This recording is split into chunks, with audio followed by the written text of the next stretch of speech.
The Slamat disaster is a succession of three related shipwrecks during the Battle of Greece on the 27th of April 1941. The Dutch troopship Slamat and the Royal Navy destroyers HMS Diamond and HMS Wryneck sank as a result of air attacks by Luftwaffe Junkers Ju 87 dive bombers. The three ships sank off the east coast of the Peloponnese during Operation Demon, which was the evacuation of British, Australian and New Zealand troops from Greece after the defeat by invading German and Italian forces. The loss of the three ships caused an estimated 983 deaths.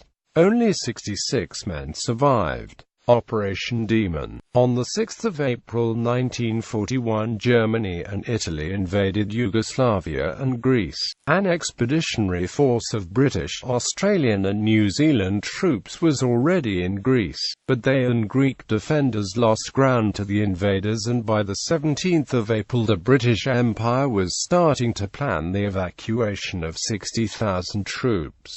Slamat was a 11,406 GRT Dutch troopship, converted from a Koninklijke Rotterdamsche Lloyd ocean liner. Since October 1940 she had been operating in the Indian Ocean, but in April 1941 she was ordered through the Suez Canal to the Mediterranean Sea to join Operation Demon. Convoy AG-14. Slamat was in the Mediterranean by the 23rd of April, and on the 24th she was one of 6 merchant ships that left Alexandria with convoy AG-14 for Greece. British, Australian and New Zealand forces were spread over much of Greece, so on the 26th of April when AG-14 reached Greek waters, it split to reach different embarkation points. Slamat and a smaller troopship, the 7,513 GRT Khedive Ismail managed by British India Line, were ordered with the cruiser HMS Calcutta and a number of destroyers to Nauplia and Toulon on the Argolic Gulf in the eastern Peloponnese. The corvette HMS Salvia swept Nauplia Bay for mines before the ships arrived. Luftwaffe air reconnaissance found AG-14 at noon on the 26th of April. The invaders had air superiority, and Royal Air Force capacity to resist was being reduced daily. On the 24th of April the Belfast Steamship Company troopship Ulster Prince had grounded in the fairway in Nauplia Bay, blocking ship access to the port. The next day an air attack turned the grounded ship into a total loss. Ships would now have to anchor in the bay, and tenders would be needed to bring troops and equipment out to them from the shore. So the landing ship, Infantry Glenern, was sent to deliver several landing craft assault to Nauplia. However, on the 26th of April a Junkers Ju 87 Stuka attack disabled Glenern, so she put her LCAs ashore for use at Monemvasia and was towed to Suda Bay. En route to Nauplia the convoy was attacked by aircraft and a number of bombs hit Slamat, causing heavy damage on B and C decks, destroying 2 of her lifeboats and wounding 1 crewman. The Germans recognized that the ships would embark troops overnight and leave early the next morning. Sir General der Flieger Wolfram Freiherr von Richthofen, commander of the 8th Flieger Corps, planned to attack the ships as they left the various embarkation points. At 2,340 hours on the 26th of April the light cruisers Orion and HMAS Perth joined Khedive Ismail, Slamat, Calcutta and 4 destroyers in the Bay of Nauplia. The destroyer HMS Diamond patrolled against the risk of submarines while the other ships took turns to embark troops. The only available tenders were landing craft A5, local kayaks and the ship's own boats. One kayak, IS Georgios, was a large boat with capacity for 600 men. There was a swell and a light wind, and in the dark there were 1 or 2 accidents and 1 ship's whaler capsized. Calcutta and Orion embarked 960 and 600 troops respectively. The destroyers HMS Hotspur and ISIS 500 and 408.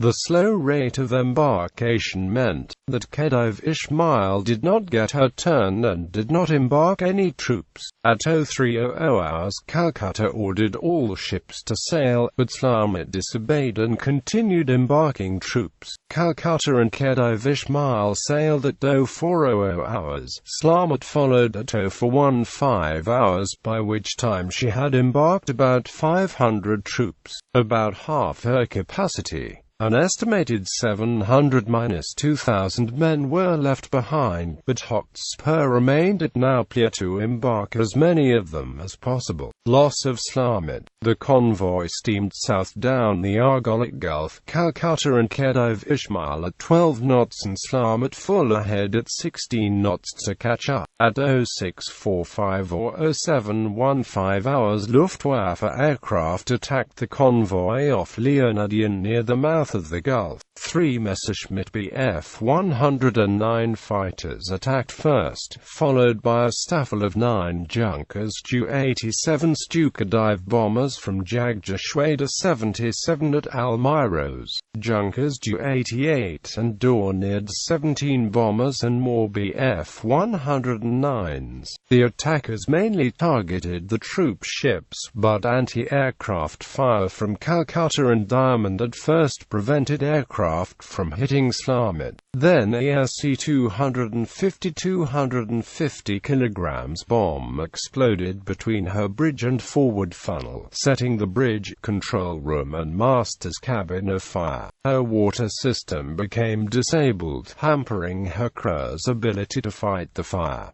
Another bomb also hit the ship and she listed to starboard.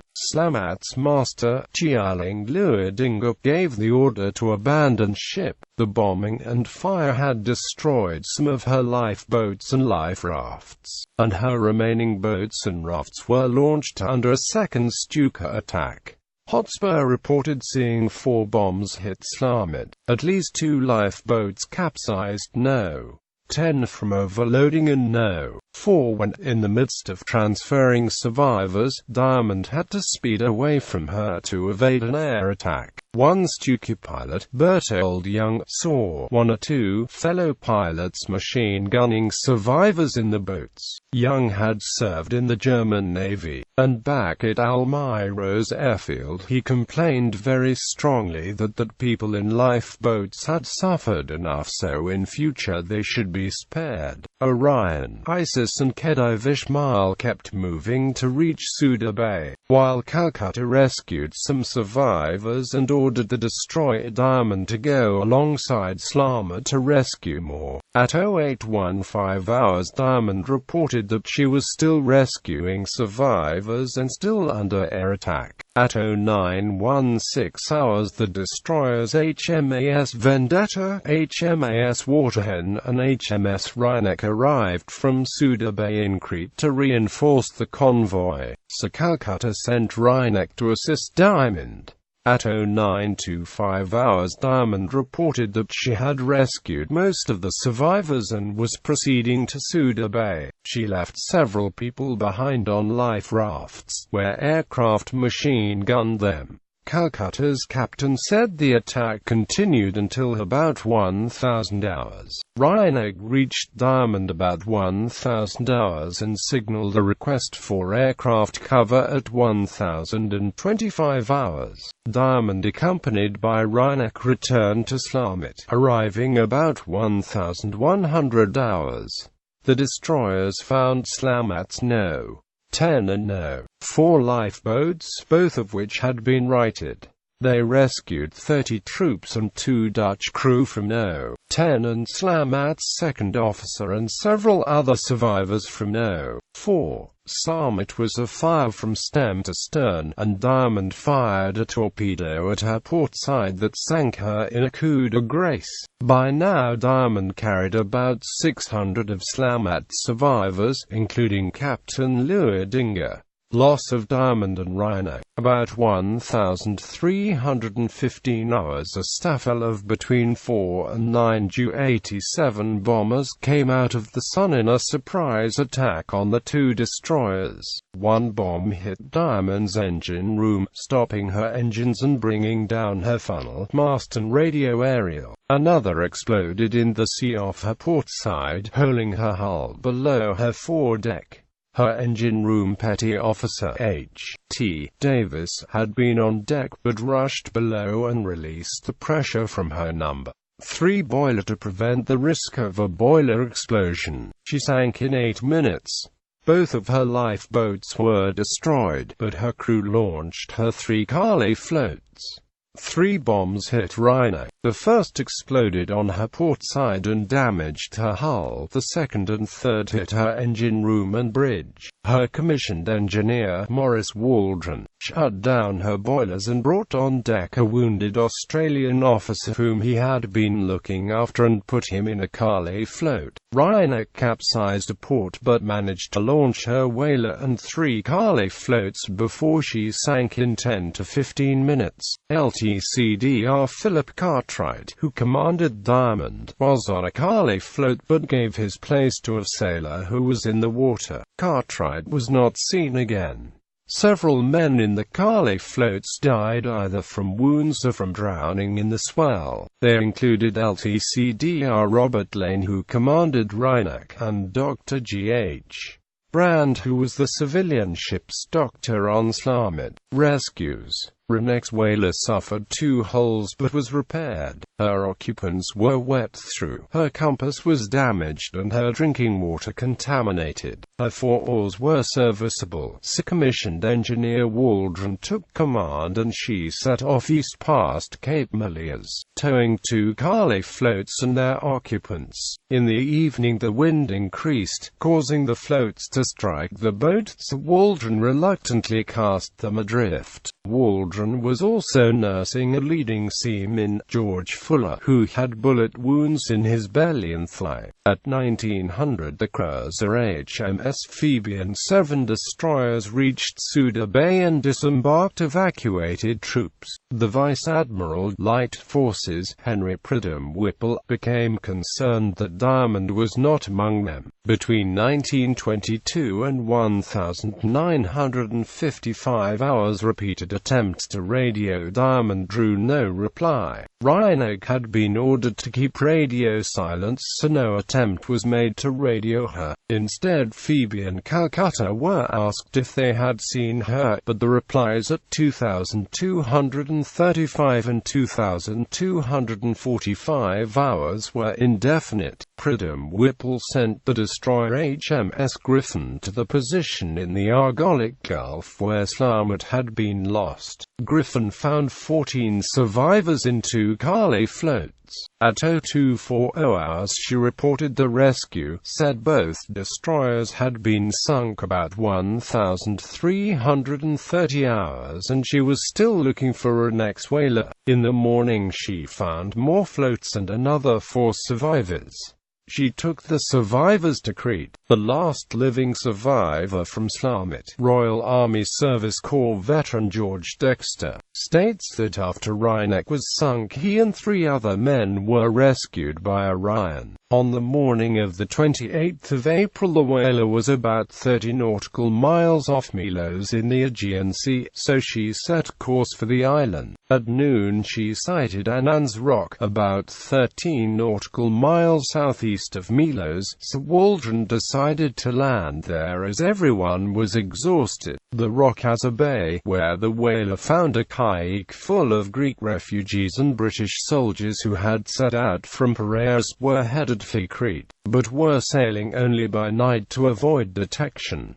In the evening the kayak left Anans and headed south for Crete. As many as possible of the survivors transferred to the kayak, but she was very full so she towed the whaler with 5 men still in it. On the morning of the 29th of April the kayak sighted a small landing craft, A6, which had set out from Port Arafti near Athens. She took aboard everyone from the Kaikan whaler, and the next day they reached Suda Bay. After a short stay, the survivors from Slamat, Diamond and Wryneck were taken on HMS Hotspur to Port Said, Egypt. Casualties: nearly 1,000 people were killed in the loss of Slamat, Diamond and Wryneck. Of the 500 soldiers that Slamat embarked, 8 survived. Of her complement of 193 crew and 21 Australian and New Zealand DEMS gunners, 11 survived. Of Diamond's 166 complement, 20 survived. Of Wryneck's 106 crew, 27 survived.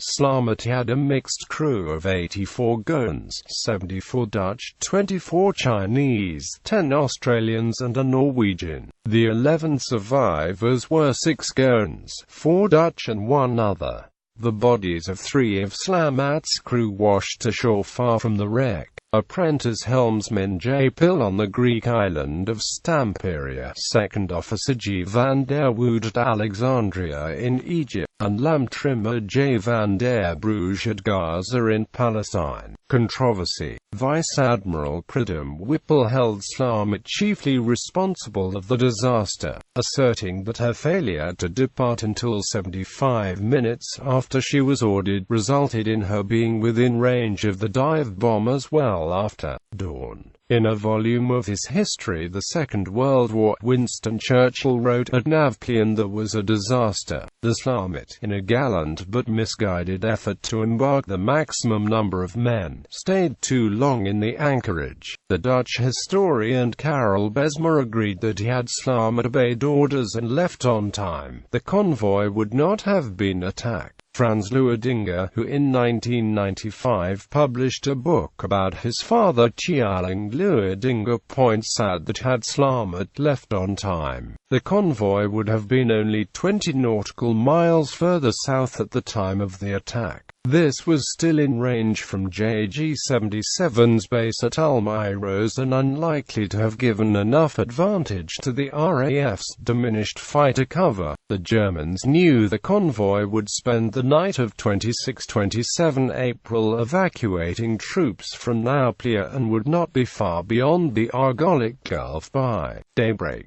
Frans Luedinger blames the Royal Navy for including troop ships in the evacuation, asserting that only warships had the speed, maneuverability and firepower to return from Nauplia under fire. Against Luedinger's argument, the troop ship Khedive Ismail survived, whereas the destroyers Diamond and Wryneck were sunk. And had the convoy been 20 nautical miles further south, Vendetta, Waterhen and Wryneck could have met it at 0800 instead of 0915 hours, increasing both its anti-aircraft fire and capacity to rescue survivors. The distance from Almyros allowed the same Stukas to make repeated attack runs, although on the flight back to base one stopped at Corinth to refuel. Increasing the round trip by 40 nautical miles might have marginally reduced the aircraft's ability to attack repeatedly. The general situation was such that had Slamat left on time as ordered, it would have been more likely only to mitigate an attack rather than avert one. The Admiralty may have been as concerned at the general risk arising from Allied and civilian ships not following Royal Navy orders, as at any direct loss that Luedinger's delay may or may not have caused. Awards and monuments. In November 1941, Philip Cartwright of HMS Diamond was posthumously made a Companion of the Distinguished Service Order. From HMS Wryneck, Maurice Waldron received the Distinguished Service Cross and George Fuller the Conspicuous Gallantry Medal. The Admiralty took the unusual step of publishing in the London Gazette its citation for Fuller, who, though badly wounded, fought fought his gun till the last, and when his ship was sunk, heartened the survivors by his courage and cheerfulness. In May 1945 the Netherlands were liberated and the Dutch government returned from exile. In August 1946 Queen Wilhelmina of the Netherlands wrote to Captain Luedinger's widow, expressing her sympathy for her husband's death, gratitude for his war service and commending him as een groot zoon van ons ivoren volk. British and Commonwealth troops and naval personnel who were lost in the sinking of Slamat, Diamond and Wryneck are named on the Commonwealth War Graves Commission's Athens Memorial in Phaleron War Cemetery at Palio Falero southeast of Athens.